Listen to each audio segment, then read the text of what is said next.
Centenary College. A listening experience designed around you.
Those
91.9 WNTI, public radio from Centenary College. That's the new one from Savoy Brown.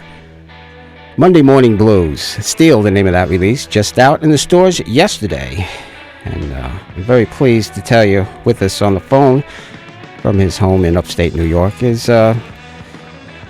Mr. Savoy Brown himself, Kim Simmonds. Hi, Kim. How are you? Hi, Greg. What's going on? Nothing. Great CD there, Kim. Oh, thank you very much. I'm starting to feel comfortable with it. It's difficult to listen to your own stuff, but is that right? Yeah. Oh, yeah, very, very hard. But it's a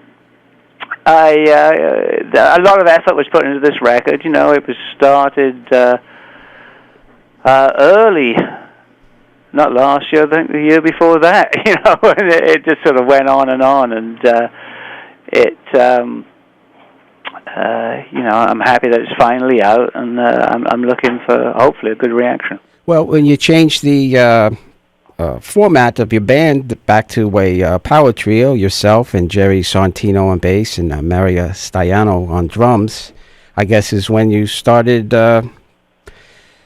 putting this together. Is that right? Well, that was right, yeah. I had a four-piece group, two guitars, bass, and drums, and that was the sort of lineup when I actually sort of seriously decided to start singing and fronting the band. I had done that, occasionally over the years, but never felt I was particularly successful at it. And so I'd always had singers in the group, and then I started fronting and singing myself. I had a four-piece group, but I did tend to feel that I was slacking off on the guitar a bit, especially with another guitar player in the band. I tended to sort of, it gave me an excuse not to commit to my playing. And so in the live shows, I would just, I was starting to tend to just show up. And, I thought something was wrong. And by changing it to a three-piece group with just myself, guitar, bass, and drums, it forced me to commit myself again to playing the guitar. And so that was what was the intention. And I found when I did that I had been a three-piece occasionally over the decades. I'd done that concept. 41 years.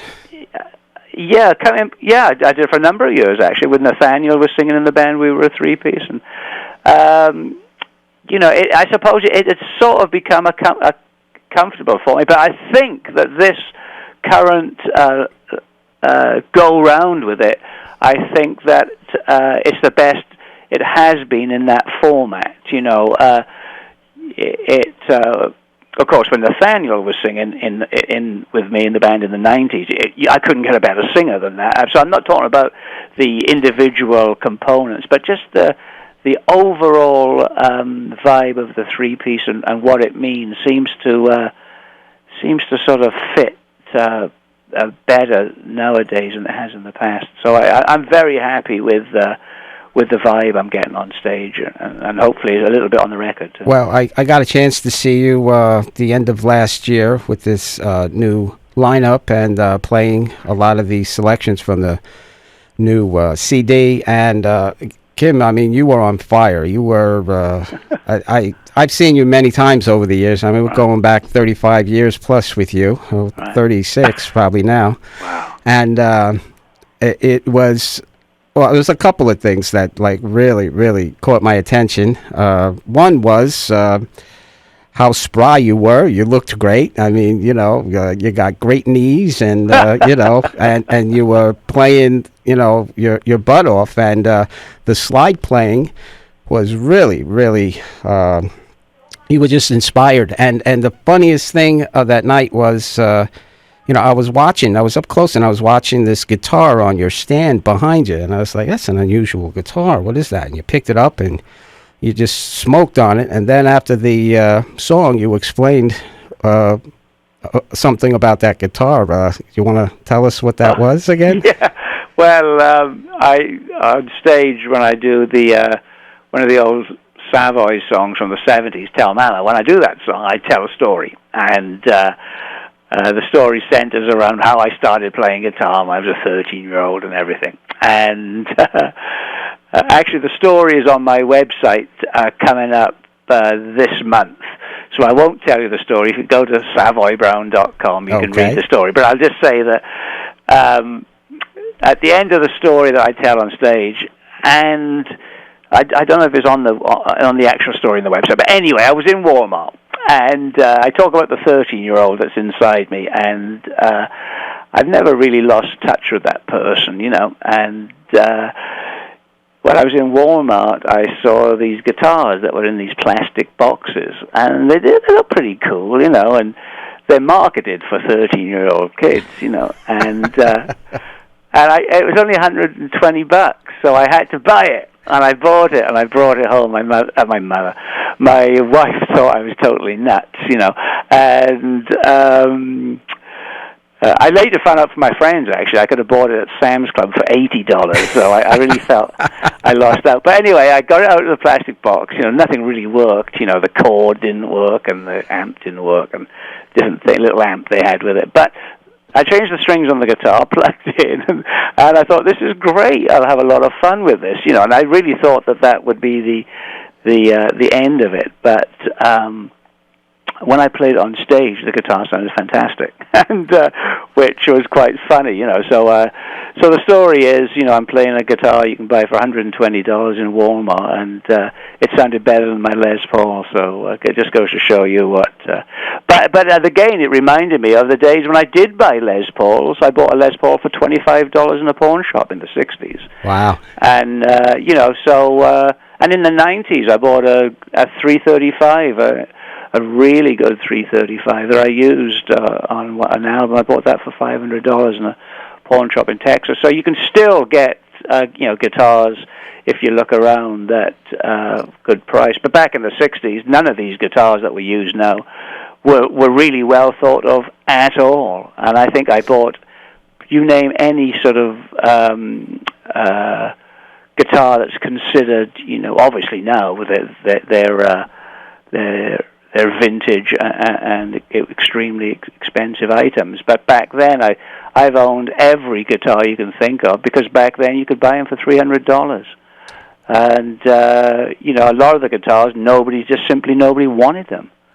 And the Les Paul Juniors, for instance, I think that was thought of as a junk guitar. Wow. And so, I had 3 or 4 of them. And none of them cost me very much money. So nowadays, of course, they're thousands of dollars. But back then, they had one pickup on it. It was thought to be a junk guitar. So, it's I don't think anything has changed in that regard. A lot of the things that we consider junk, in reality, are beautiful items. And a lot of things we consider beautiful items, in 10 years' time, we realize they were junk, So it really takes a fine eye to discern the difference between the two.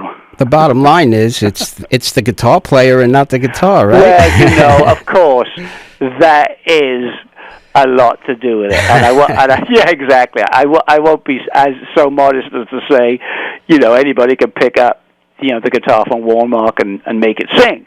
But I think the fact of the matter is, it's like anything else. It really is all about focus and application. And I think if somebody, there's no reason, why you need to spend thousands of dollars on an instrument. That's for certain in this day and age, because instruments are made at a professional level for very little money, and that's one of the great things about being in this age. That equipment. I mean, they should have got it right by now, It's been decades that they've had the electric guitar, so there's no reason that they can't make it and make it cheaply. And they are making them and making them cheaply. So, it's, I think that goes for everything in our current age we live in. It's a fantastic age because, so much that was out of the reach of us all in the past, is buyable, and really it's just a question of what do you want to do with your life, because there's no excuse, it's all available for anybody. We're speaking with British blues guitar legend Kim Simmonds from his upstate home, and Kim just released his Well, it's about 30, I think I was counting. 30th really? release, and you're 40. Yeah. It's in there somewhere. I've lost count myself because there's been so many reissues, I guess. Yeah, but, that's true. But, this, again, back to this new format that you have, with you and Jerry and Mario. What I noticed is the freedom it seems to give you, because the things you were doing on your guitar, when I saw you were doing this. I mean, you always played a great blues, and you play. The late Rod Price told me you were one of the best rock and roll guitar players. A lot of people didn't realize that, he said. And the psychedelic stuff that you were doing, and the progressive almost you were doing in the jams with the songs. Yeah, that's a new thing I brought to my playing, and that's from I've got some solo acoustic records out, and so really over the years I've tended to play a lot of acoustic guitar, especially at home. Probably I play more acoustic than I do electric, and it's through playing the acoustic guitar. You can put the acoustic guitar in different tunings and different voicings, and it's kind of interesting. I've sort of dedicated part of my playing to the acoustic, and during the course of playing the acoustic guitar and trying different tunings and sounds and everything on the instrument, that sort of has found its way into my electric playing. So what I do, and it's a practical thing as well, if I do some of the old Savoy songs that may have had an organ on originally in the 70s, if I do that song, and I stick true to the arrangement, it may have had an organ solo, then a guitar solo. Well, if I stick to the arrangement on stage, I found I would just play two guitar solos. I'd play a guitar solo where the organ was, and then a guitar solo where I played originally. But then that was a little redundant because I was playing two guitar solos. So I started thinking to myself, how can I make this interesting for myself and for the listener, and stay true to the original song? So I started to do a sort of progressive tonal thing for, say, what was the organ solo originally. And that ideas I got from my acoustic guitar playing, where I brought that in, and so if there are two solos in a song now, that's where I've done a couple of times, and it really led me to some interesting places, and but it all started from playing almost free-form acoustic guitar, sometimes at home for fun, almost like sort of painting, really. If you do an abstract painting, if I play guitar at home, usually you stay within the scales you've always played, and of course the chords and everything, and that's how you play guitar. You look at it and you see you see the fretboard, you see where you're going to put your fingers. In your head will be a fraction before you play everything what you're going to play. Well, at home, what I've started to do is try to put my fingers anywhere on the fretboard, just absolutely anywhere. Now I found, and the first thing you think of is when you do that, you're going to make a cacophony of sound. There'll be lots of bad notes and it'll be junk. But I found that, obviously I've been playing for 40 odd years, so even though I'm going to do that and put my fingers anywhere, it's remarkable that my mind will not allow me to not make it musical.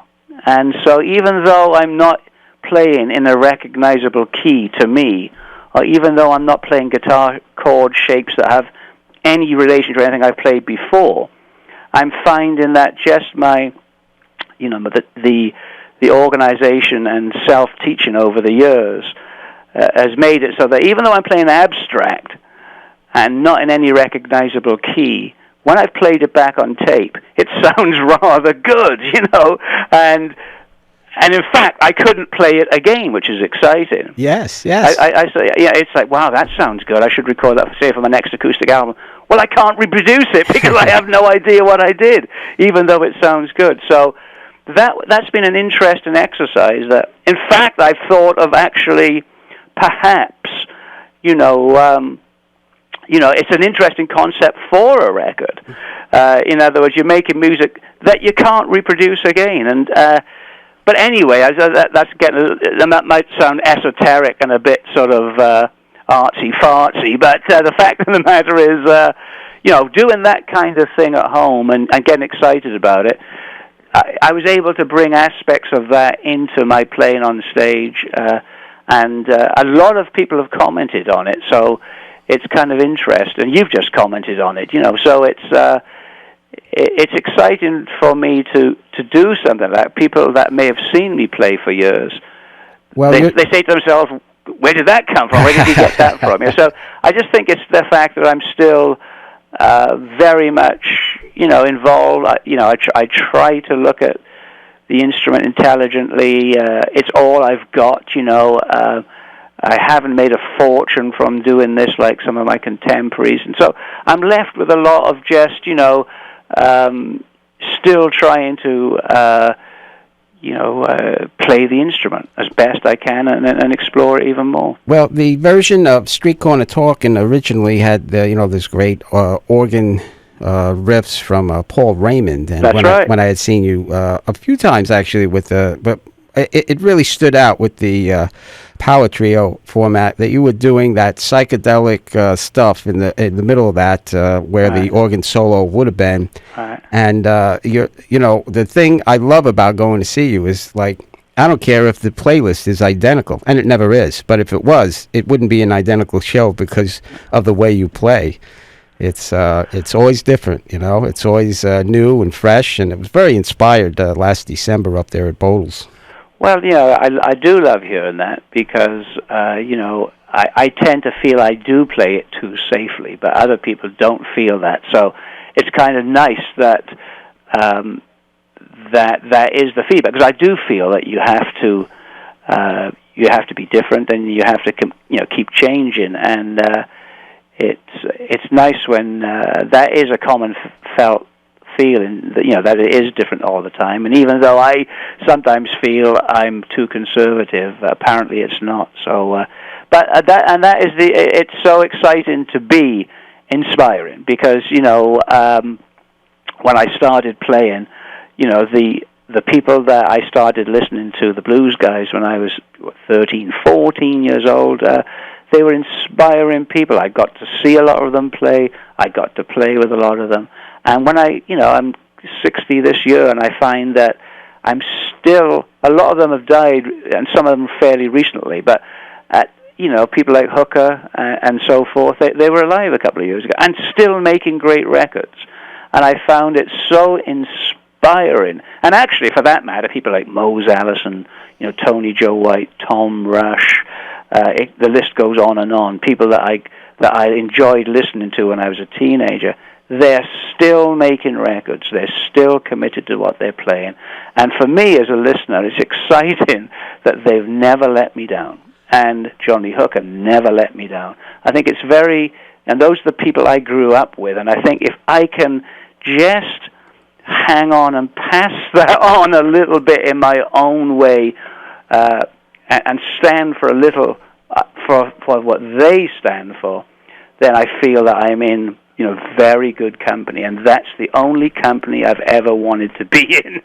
Well, we're speaking with Kim Simmonds live from his home in upstate New York, and one of the things about your career, Kim, has been, well, you've done a lot of songwriting, but you always manage to do some very interesting covers of some of the more obscure blues musicians. On your new album, I mean, you got Pee Wee Creighton and Lowell Folsom, not quite that obscure, but not mainstream either. Memphis Slim, you have a song in there, and you're a direct connection to a lot of these fellows, because I was reading up on your website, savoybrown.com. I think it was Martin Kelms, and had written a book about the British blues explosion, and he goes into deep detail in the early years of Savoy Brown, and that you actually had a blues club above the Nag's Head in the the mid-'60s, and people like Freddie King, Fleetwood Mac. You had told me Joanne Kelly played there as well. Oh, yeah, Joanne Kelly would play there all the time, and in fact she would come along in the early days and jam with me in the band, so I'd known her for many, many years, and a lot of people came along. Yeah, it sounds like a lot. Certainly I'm not a club owner or a businessman in that sense. All we did was we wanted.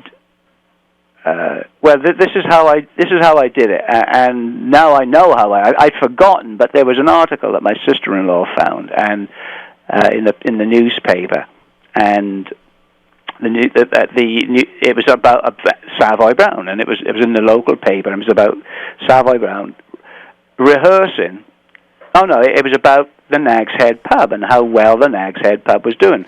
What had happened? There was a folk club there in the early '60s, and that had become defunct. But it had worked for a while as a folk club, and it was quite popular. So it was just a room above a pub, and I was looking for a place to showcase Savoy Brown. I didn't know there was no place we could play. We were just an unknown group. So, and I figured, what's the quickest way to get the band into that situation? So I started rehearsing in the room at the Nag's Head. They had it was a stage, a very small room with a stage. So we would rehearse, and I rehearsed for months there with the band in 1965, I believe it was. And so in effect, I was rehearsing on the very stage I would later perform with the band.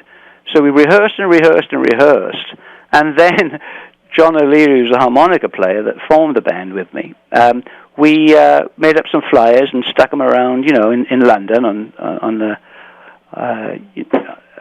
posts and stuff. And six people came along the first night, and then bit by bit, of course, it grew to be a regular venue, and but it was packed. But I think, looking back, I think it was a very practical idea of myself, this is a complete, I could have been rehearsing in the garage, I could have been rehearsing practicing in the basement, whatever people do. But I actually took the band to this club on a stage. And so when we were rehearsing and practicing, we were actually dress rehearsing at the same time. And, within months, we just opened the club and started playing in exactly the same place. It was, and then that was my way I carried on with the band for years and years and years. I would rehearse and rehearse and rehearse and rehearse, And I think one of the reasons the band was good throughout all the years was sometimes really the band wasn't that good, but it was well rehearsed.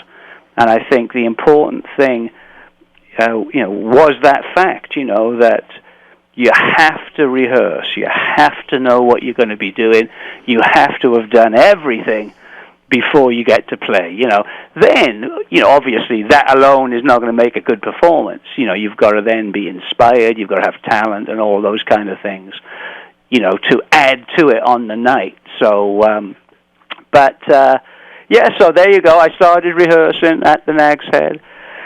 We started playing there. We opened a club, called it Kilroy's, and before we knew it, it was very, very popular. Then I started touring and playing, and by that time the club was established, the venue, the site was established, and then individual promoters then would come in and use the site as a venue, and just, and Freddie King played there, everybody played there, Fleetwood Mac, all the early blues guys, and really the British, the blues scene in London at the time, I would say, was pretty much based in South London around the Nag's Head, that new breed of blues guys, Chicken Shack, Fleetwood Mac, Savoy Brown, there was a couple of others as well. We were all pretty much from the same South London area, and really not a lot is written about that. Of course, it doesn't show up in any of the history books or anywhere, but the reality was Kilroy's, Nag's Head, as you know, Rod Price, of course, knows the real story, and there is a real story there, and I think one day I'm going to have to write my reminiscences and put the story in.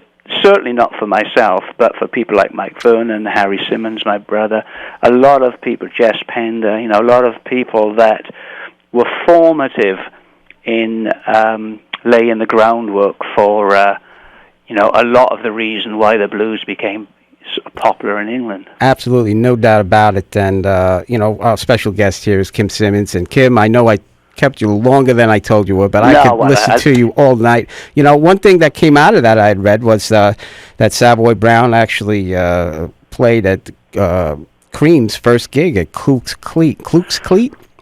Shortly after that. I think it was there. I believe, from what the history books say, I believe it was their first London gig. I think they had done a number of clubs outside of London, and I've since seen the Cream DVD. So I think what it fits in with what Ginger Baker said. He was running the band, and he had booked a lot of club dates for the group months in advance. So even though they had become quite popular, they were still committed to doing these club dates, and they did some outside of London. And this is what my memory tells me. And then they came to London and did their first gig in London, which was Kluk's Cleat, and Savoy Brown was the opening act. And it was quite a big night. Peter Green was there in the crowd, and a number of people like that. And so it was kind of exciting. It was a different age altogether. The stage was minuscule, so Cream let us use their equipment, so that would never happen today. So it was just a wonderful golden era, where the support group can use the equipment of what was going to be one of the super groups of all time, and it was a great night. A lot of the English blues scene was there, and we played very well. John Mayall was there as well, gave me some good advice. Peter Green complimented me, and it was just I have those memories as if it was yesterday, So I suppose. Well, you're walking side by side with, John Mayall and certainly Chicken Chat and Cream, and, you paved the way for bands like Led Zeppelin and other bands that would go on and do very well for many years. So you're certainly a British blues pioneer and making relevant and inspired music, to this day. The new album, Steel, from Savoy Brown, just out in the stores yesterday. And our special guest has been Kim Simmonds. And Kim, we thank you very much and wish you all the best. You're starting off a national tour next week in Houston, Texas, and you'll be weaving and bobbing all over the states, I see. And hopefully you'll fill in some of those a little closer. I think the closest gig to where we are right now would be in Pauling, April 6th at the Town Crier. Well, that's right. And it's a trip that will be well worth it for anybody listening to see one of the masters playing just better than ever these days. So. It makes me feel good for you to say that, and I do hope that I hope this new record does well. And it's a fun record, Kim. You have some great blues on here, and you have some great blues rock, and I always enjoy watching your gigs because you have fun at them, and you tell a lot of very interesting stories, and you have a sense of humor about it. So it's a nice event to go in to see Savoy Brown. Right. Well, I hope I come down your way too. Is that New Jersey, right? Is that where the station is? Yes. Yeah. Well, we got people working hard for that, and we hope that materializes soon. Oh, great! It wouldn't be for lack of effort, Kim. You have a lot of fans down here. You've been playing the Stanhope House for years and packing it every time you come there. So I know it's a good fun. It's a fun place too. Yeah. Well, all the best to you, Kim Simmonds, and thank you to Debbie for helping set this up. And we really look forward to seeing you soon. Great. Thanks for having me on the show. Okay. Bye. Bye. Okay. Kim Simmonds of Savoy Brown. Here's the new one from his CD Steel, Long As I've Got You. 91.9 WNTI, public radio from Centenary College.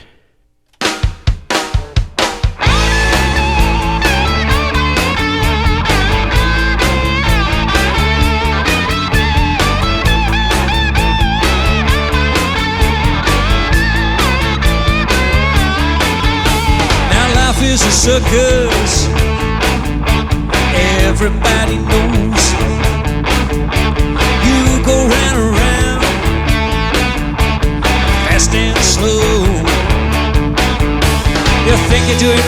just the end of wrong. You wake up in the morning and everything is gone. But as long as I got you, everything will be alright. Long as I got you, I'll get through the night. Long as I got you, you're bringing the light. I won't get the blues. As long as I got you.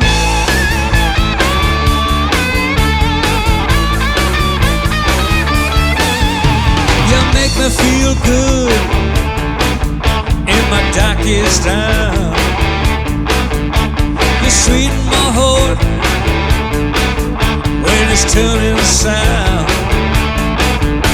Sometimes I'm in a great big hole and everything around has got no soul. But as long as I got you, everything will be alright. Long as I got you, I'll get through the night. Long as I got you, you're bringing the light. I won't get the blues. As long as I got you.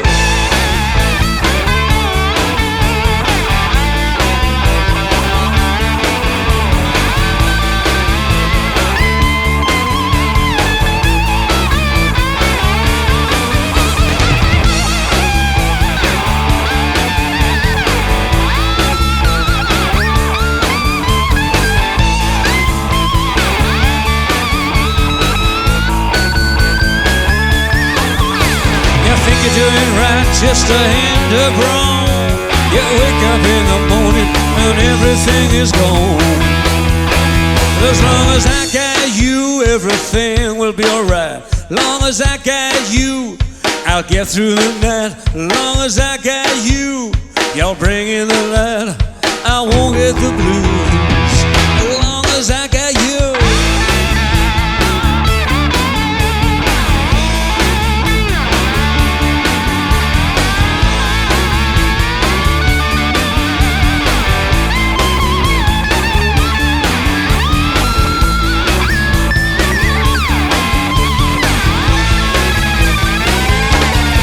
As long as I got you, everything will be alright. Long as I got you, I'll get through the night. Long as I got you, you're bringing the light. Long as I got you, long as I got you.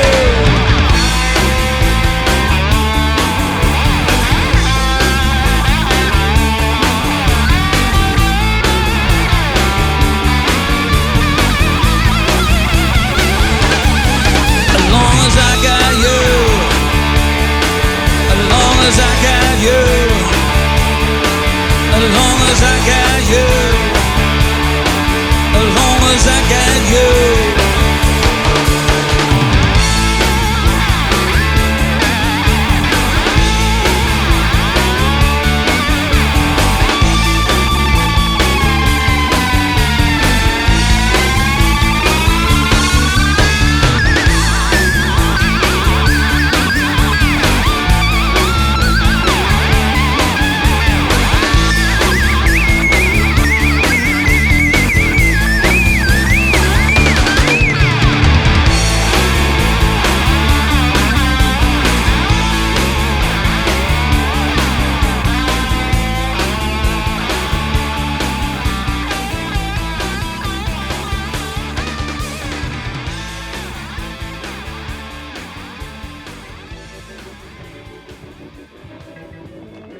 Savoy Brown, As Long As I Got You, from the new one, Steel.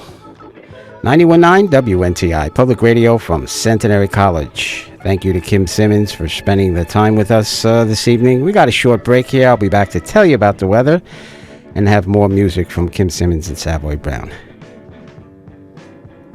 We like to think of each World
that's good for you. And you got a lot of money, but what good would that do when he leaves you on the side and the money falls away? You'll come running back, baby. Believe what I say. Money can't save your soul. You better leave now while it still ain't old. Money can't ease your mind. Come back and leave it all behind.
That's Savoy Brown from the Lion's Share CD. Well, LP, I guess they called them back then. Shot in the Head, featuring Dave Walker on vocals.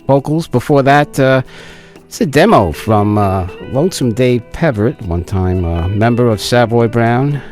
Something he did, the late Lonesome Dave Peverett, something he did in the late 90s. A remake of a song he had a huge hit with while in Foghat, the Willie Dixon tune, I Just Want to Make Love to You. And that was Lonesome Dave from his days in Savoy Brown. Money Can't Save Your Soul from the Looking In album. Started that off with the acoustic number from the Kim Simmonds solo CD called Blues Like Midnight, Blues for Lonesome. Well, my name's Greg. The show's been Rocket Science. Thanks so much for stopping by this afternoon. Stick around, or this evening, I should say. Stick around. Monk up next with his hip-hop show. A big thank you to Kim Simmonds and Savoy Brown for finding time to call in and chat to us. Here's a demo from the Kim Simmonds Band, 1985, doing a remake of the old Who song, I Can't Explain. 91.9 WNTI, public radio from Centenary College. See you next time.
This is member-supported 91.9 WNTI Hackettstown, Dover, Washington.